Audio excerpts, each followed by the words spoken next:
নমস্কার বন্ধুরা, welcome to my ভোজন চ্যানেল। আজকে শেয়ার করে নেবো আপনাদের সাথে সর্ষে কাতলার একটা সিম্পল রেসিপি। গ্যাস অন করে কড়াই চাপিয়ে দিয়েছি, এবার দিয়ে দিচ্ছি পরিমাণ মতো তেল। এদিকে মাছগুলোকে ভালো করে ধুয়ে নুন আর হলুদ মাখিয়ে নিয়ে এসেছি। এদিকে নুন দিয়ে দিলাম তেলের মধ্যে, দিয়ে তেলটা ভালো করে কড়াইয়ের চারিদিকে একটু লাগিয়ে নিলাম। মাছগুলো এক এক করে দিয়ে ভালো করে একটু কড়া করে ভেজে তুলে নিয়েছি। মাছ ভাজার তেলে দিয়ে দিলাম কেটে ধুয়ে রাখা আলু, সাথে নুন দিয়ে ভেজে নিচ্ছি আলুগুলো।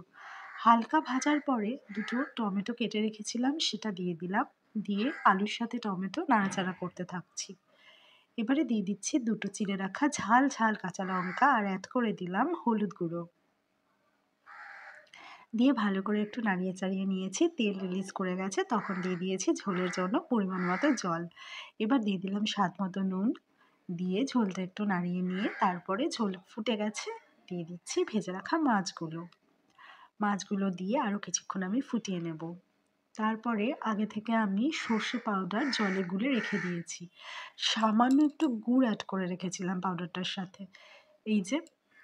এই জলটা এবারে দিয়ে দেবো ঝোলের ওপরে, দিয়ে একটুক্ষণ নাড়িয়ে চাড়িয়ে নিয়ে গ্যাসটা অফ করে দেবো। আর তারপরে দিয়ে দেবো একটুখানি সর্ষের তেল।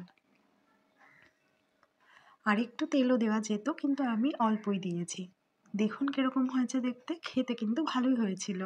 Thanks for watching. রেসিপিটি ভালো লাগলে লাইক ও কমেন্ট করবেন, চ্যানেলটি ভালো লাগলে সাবস্ক্রাইব করবেন।